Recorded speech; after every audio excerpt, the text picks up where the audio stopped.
The church can and must do a better job of raising up elders. And I think the first step is owning the responsibility for doing so.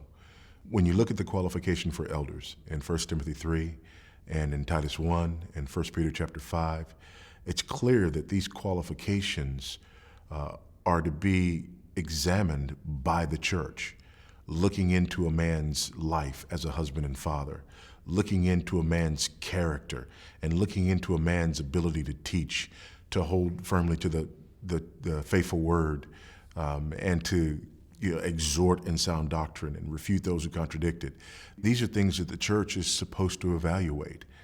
And once we understand that we're supposed to evaluate that, the next step is to understand that we go beyond evaluating it to also testing and training men. We need to inculcate these things in men.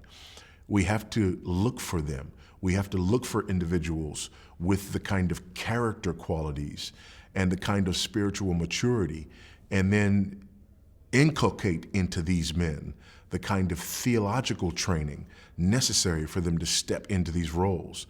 I also think it's necessary for us to call men forward when we see this in them. Oftentimes men will think about eldership as something for someone else. And sometimes they need to be reminded that God calls men from within the body, and that it's our job to be watching for things that they don't necessarily see themselves. They need a little bit of encouragement to explore the possibility of that calling in their lives, and a little bit of encouragement in the way of being brought alongside elders and discipled and mentored by them to determine whether or not they are able to serve in this capacity.